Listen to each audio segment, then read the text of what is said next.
Welcome to the Football Fancast show with me, Soul.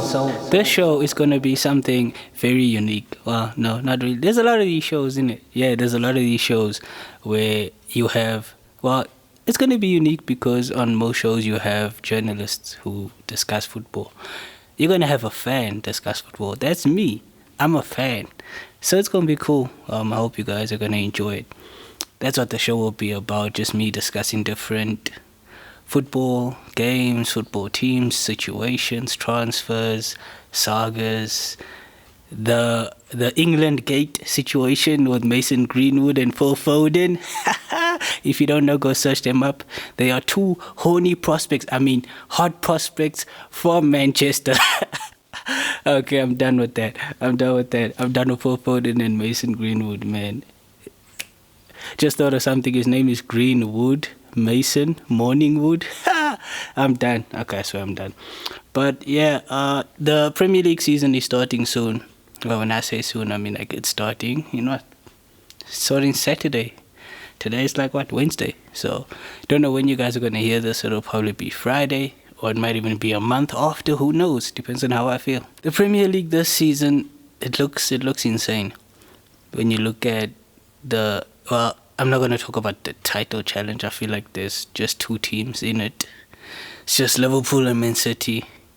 Chelsea have made a lot of signings, but I don't think they're in for a title challenge. You know, maybe they'll finish third if they can coach. They'll finish third. United, still years away. Arsenal, still years away. You know, Spurs.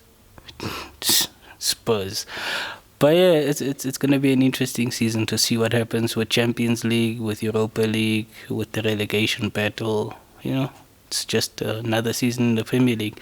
Just feels gonna be a lot more intense because of Everton and how they've spent. You know, signing James Rodriguez, Alan, if you know him from Napoli, Abdoulaye Doucouré, I've been a big fan of for a number of years.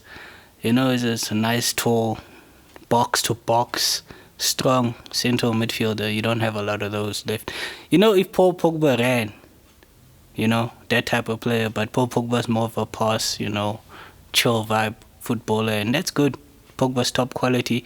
But Doucouré is Pogba if Pogba used his athletic ability with less passing range, you know, something to that. Something like that. That's what I feel Abdoulaye Doucouré is. I feel like everybody that's going to listen to this knows James, you know, Rodriguez, the guy who scored 8 goals in the World Cup and then disappeared. That guy is in the Premier League now, so I look forward to seeing what he does with Everton. Alan, I've seen him in a few Champions League games, you know. It's a tough tackling, like a less polished Kante, I'd say. You know, he gives me that vibe where he's gonna chase every ball, but you know, it just doesn't have that Kante thing. But he'll be like a mini Kante, although he's probably taller than him. Probably should be taller than Kante. I mean, a lot of people should in football. We here in South Africa are way shorter than we think. You know what I mean? But yeah, that Everton have done well. I think they should be looking for like a Europa League spot, a FA Cup semi-final type of vibe. That's where they should be. Chelsea. That oil money is everything. Oil money is everything. And then you see Chelsea signing Thiago Silva for free, Malang Sarr for free. You're like, okay, cool, but that's free signings. Then you get Ben Chilwell, 40 mil. You get Kai, okay, let me leave Kai Havertz for last. You get Hakim Ziyech, how much was he? 30-something, I think. And then you get Timo Werner, 45 more. Then you get Kai Havertz, the German prodigy, you know, for 72 more? They've spent like close to 200 million? Just over 200 million? That's a lot of money to be spending to not win the league. Although, like I've said, I don't think they'll win the league. I'd be surprised if they do win the league. But they've spent money, so they need to improve on where they are. Leeds are back, guys. Leeds are back. You know, the last time I heard of Leeds United before watching their doc, I forgot what it's called. Take Us Home, I think. Yeah, Take Us Home, Leeds United. And they're home now. The last time I heard about them, they had a South African captain, you know what I mean? That was before Rio Ferdinand moved and all of that. But man, they're back, so it's gonna be interesting to see what they do. And then I want to discuss Leo and how footballers are slaves, dog. Well, some footballers are slaves. Some just milk you, you know what I mean? But when you have a clause in your contract that says at the end of the season you can leave for free if you feel like it, that's a stupid clause to have. That's a dumbass clause to have in a contract. You don't put that in a contract ever. You don't. But then homie says he's been telling y'all the whole season, I am leaving. The whole season. That should count as notice, you know what I mean? If you tell me you need to tell us by the end of the season that you're going to leave, and I tell you on the first day of training, I'm leaving, that counts, you know? That counts. So this whole thing of, you needed to have said it by the 10th of June, but the season was still on, so he didn't say it. He said it at the start of the season. That should count. Yeah, that's my view. What do I know? I'm no journalist, you know? I'm no lawyer. I'm no whatever his name is, Bartomeu. What do I know? So, yeah, man, it's sad. You can see homie doesn't want to be there.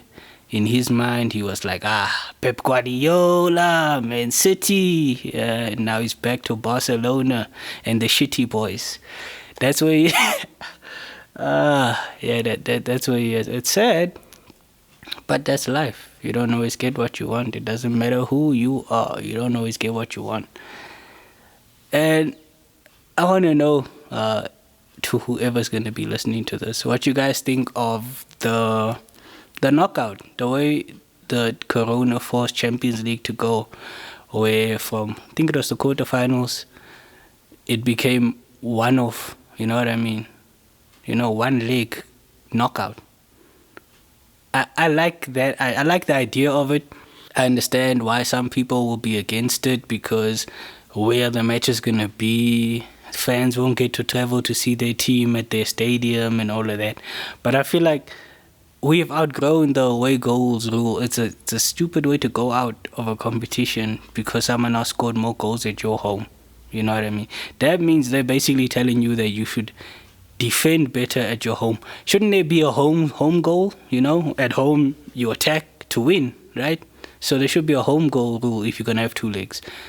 That's just me. Take away the away goal, add the home goal, so that you tell teams, okay, look here, if you score 5 goals at home and they score 4 goals at theirs and they scored 1 at your home, you go through because you were better at home. You know, not this thing of they scored a goal at your home and you didn't at theirs, so you're out. That's stupid. I don't know who came up with that, but you're an idiot. Take it out or just do one leg. I prefer one leg, although I don't know how they'd work about it. But one leg would be preferable to me as a fan. I think it just adds more intensity to the game. Instead of, okay, yeah, we won 2-0, but who knows? You win 2-0, you're through, you're done. That's it. You have one game to get your act together and win. So do that. Do that, UEFA. Do that. But yeah, I'll be talking about specific teams and such. So this is just like a mini intro to the show, but I did cover a few things. I'll be covering something I see, you know, that intrigues me. If I see a move that's interesting, I might do like a 5-minute pod on that, just discussing that one move.